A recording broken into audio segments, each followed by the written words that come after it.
Hi, this is Zak Mir with the weekend edition of the Bulletin Board Heroes here on Share Talk for Sunday, the 18th of April. And starting off with a stock which is not quite such a hero at the moment, Argo Blockchain, and presumably after the 10% decline in Bitcoin over the weekend, it may be even less of a hero. But we have at least the charting position of Friday to go on. Interesting, I suppose, the way that this stock managed to anticipate the China gold move. So China's allowing gold imports for the first time in a while, and that was clearly a bit of a negative for the crypto area. But at least on the charting perspective, we have the bottom of that gap there at £1.45, and so it'll be interesting to see whether early this week, Monday, Tuesday, that level comes into play. Ideally, that's a buying zone, a support zone for the shares, and maybe we'll see a decent reaction from that kind of area. If we hold 145, then clearly the top of the gap there, around 160, would be the initial target. After that, I suppose one would be looking for Friday's peak around 180. But let's see what happens in what is clearly going to be quite a fluid situation. Onto a stock which is slightly less hairy, Angle. Here we can see that shares have continued to make decent progress. I know quite a few people got on the bandwagon here, so that's good luck to them. Current situation is that we've managed to, after the consolidation of March and the early part of April, managed to break a line of resistance from February at 84 pence, as well as the 50-day moving average on a weekly close basis. That makes it look extra shiny. The target here, or potential target here, up to £1.40, which is the top of a broadening triangle from December. And that could be seen as soon as the end of next month, and perhaps even, if we're really lucky, the end of this month. But let's just go for the end of May as the potential time frame. On to a stock which I think had one or two attacks, a few stones thrown by the bears, but here we have Bonhill Group pushing it ahead relatively well. We had that false break through the old December resistance at 14 pence at the end of last month, but 14 pence is now coming as new support over the last week. And above 14, we're looking towards the top of a rising trend channel from October, as high as 28 pence by the end of next month. At this stage, only really well below the 50-day line, currently 11 pence, would really delay the upside scenario or even question the bull scenario. On to Comptoir, which is clearly a beneficiary of the hoped for end of lockdown. Here we've had, I suppose we've had two legs to this recovery. First one at the end of February, where we spiked up from 3 pence to 7 pence. Bit of a bull trap there through the old June resistance, which was rather nasty, and that does perhaps warn us that this may be a nasty stock rather than a benevolent one, so something to watch out for there. But the view here at the moment is that while we're above, at least while we're above 6 pence, which was the initial April resistance, then the target here, as soon as the end of next month, could be as high as 13 pence at the top of a rising trend channel from the end of 2019. Moving along to one of the stocks at the moment, people going bananas about Fragrant prosperity and hoping that the shares will live up to their name. The current situation here is that we had, like Angle, a really strong spike to end the week, which is always an interesting thing to happen. That was off a series of days there with support coming in at or just below the 50-day moving average at 5.68, and also the floor of the rising February trend channel at that same level. We were looking for the shares to hold the gap, which was at the end of February, the floor of the gap there at 4.5 pence, and we've done that quite successfully on several occasions now. So the overall view here remains above the floor of the gap there from February at 4.5, looking for 12 pence as a target as soon as now the end of next month. And ideally, there's no break back below the 50-day line in the interim. On to a stock which I was too senile to include on Friday. I managed to sort of skip the list that I have in front of me, so maybe bad eyesight rather than being senile. But here we have a stock which I'd always liked the name of, and unfortunately hasn't quite lived up to the that liking so far. But hopefully the latest technical situation here on the daily chart is that we've got a gap to the upside at the end of the week, which remains unfilled. And the longer the shares remain above that, the floor of the gap at 45 pence, the greater the chance of a move towards the top of a rising trend channel from back in, the end of August last year at 70 pence.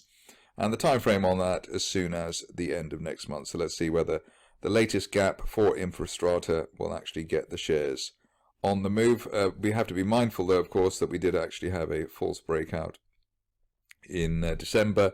Not quite such a bearish candle on this occasion that we had at that time, but it is something to bear in mind. But the simple thing there is that if there's an end-of-day close back below the floor of the gap, then the bull argument is delayed on Infrastrata. On to a stock which has been equally difficult, let's say, but still has its fans. IQAI. Here you can see there's been an extended consolidation on the daily chart since December. Looks like the stock is now ready to emerge from that consolidation, and with a weekly close above the 50-day line and breaking that February resistance line there around the 8.5 pence.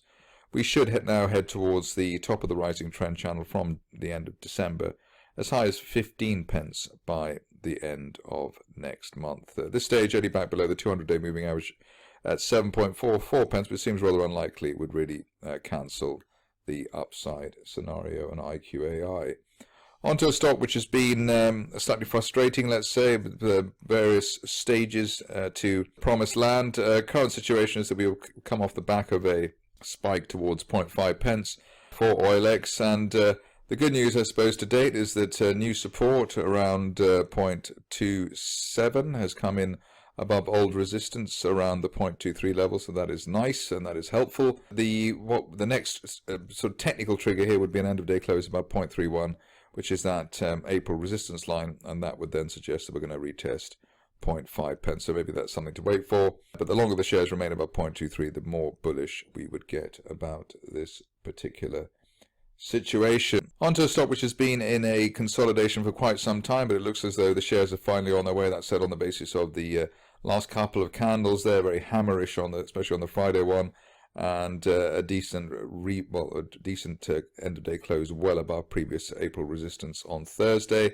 The view now is that while there's no end of day close back below the 50-day moving average in the floor of the rising trend channel from the early part of last year, we should see Quadrise fuels head up towards 8 pence as soon as the end of next month. I might be pushing it, but it doesn't hurt to be optimistic sometime. With China's gold move, it may be worth looking at least one gold stock at the moment. Today's inclusion comes in the form of pure gold mining. The interesting part here is that the shares did actually bounce on Friday, so I'm not quite sure whether the China news was out by then or not. But we've gapped off a low and basically had a key reversal on the key reversal to the upside on Thursday. Also got bullish divergence in the RSI window, so this looks as though this particular rebound will have legs. Initial target here up to the initial March support at 93 pence. After that, on an end of day close, up to the February resistance line projection there at £1.20, just shy of the 200-day moving average. So everything to play for there, and the stop loss could be as tight as the bottom of the gap at 76 pence overnight on Friday. So above 76, looking for 93, and then £1.20 on pure gold mining. Moving on to a stock which is never too far away from the most followed lists in terms of the small caps area or small cap area.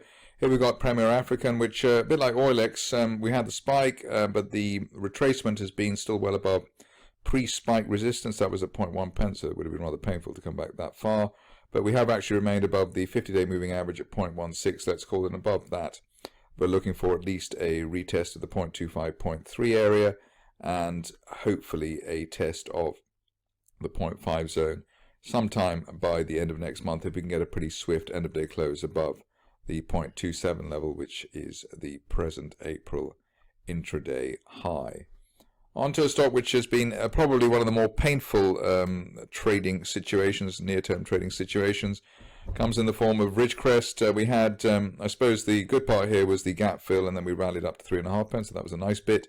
The not so nice bit has been that was the gap down earlier this month. Maybe we're getting a bit more positive again, in the sense that there was a narrow bear trap below the 0.85 pence low there from the end of January, and the view now is that we may have had a bear trap rebound, and while we're above 0.85, looking for at least a partial fill of the gap down, so maybe towards the 1.3, 1.4 pence area if everything goes well. If you're cautious on this market, then you would probably wait for at least an end of day close back above the floor of the gap at 1.15 pence. But given the way that that's quite a long way away and you're giving away a lot of the profit, it may be better just to toy with the 0.85 support that we've had over the last session. Moving along to a stock which has rehabilitated itself already quite well. It is Symphony Environmental, and you will be able to see the way that the shares have managed a beautiful break of the initial April resistance there at 22.5 pence. While we're above that, looking for further higher prices. In fact, we've already hit one of the targets there at the top of the broadening triangle from December. The reason that there was that previously drawn broadening triangle is because the shares gapped up off the lows. In fact, it was an island gap reversal, bear trap island gap reversal, which is one of the strongest combinations you can have in charting. That does suggest that at least while we're above the recent low, or Thursday's low at 20 pence, we could go significantly higher. And the favoured destination at this stage is as high as 40 pence, which would be a November resistance line projection. So let's see if that is hit, perhaps as soon as the end of next month. So that's how strong this particular formation appears to be. Finishing off with a stock which came from, or was included in the Sunday roast. But here we've got Synairgen, a great recovery here that we've had over the last couple of sessions. Key reversal to the upside off a support line there from December.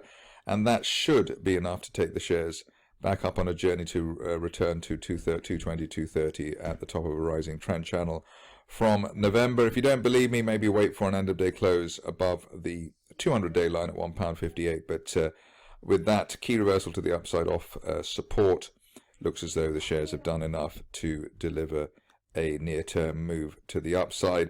The other big plus point here is, of course, as well, is the way that that gap in December has not been filled, even though there have been several attempts to fill it in the interim. So that's a pretty bullish signal as well. But let's see how that pans out, and let's see if we get our 220, 230 sometime near the end of next month. That's it for me today. More updates tomorrow.